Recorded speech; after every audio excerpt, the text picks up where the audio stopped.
ఏట్రా సైకిలింగ్ కొన్నావా? ఎంత ఎట్టుకున్నావురా? 350 రూపాయలు పెట్టుకున్నా. ఏటన్ని డబ్బులు ఎట్టుకున్నావా? మరేమనుకుంటున్నావు? మా వంశం జమీందారుల వంశం. ఈ సైకిల్ నేను దొక్కుతాను, నా కొడుకు దొక్కుతాడు, నా మనవుళ్ళు దొక్కుతారు. ఈ సైకిల్ తొక్కుతూనే ఉంటారు. నువ్వేంట్రా? నాదేటుందిలేరా పేదోడిని.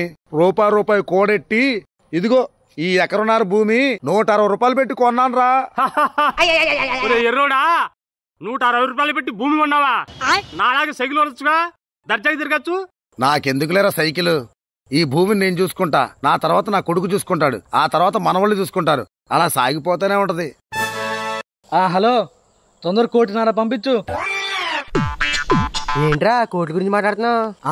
ఆ రోజుల్లో మా తాతగారు 160 రూపాయలు పెట్టి పొలం కొన్నారు. అందులో 1/2 ఎకరం 1.5 కోటి అమ్మేశా. దాని గురించే మాట్లాడుతున్నా. మీ తాత దేవుడురా బాబు. మీ తాత నీకు కూడా ఇచ్చాడు కదా సైకిల్? ఇచ్చాలే డొక్కుల సైకిల్. మా తాత తొక్కాడు, మా బాబు తొక్కాడు, ఇప్పుడు నేను తొక్కుతాను. దొంగ నా కొడుకు మా తాత.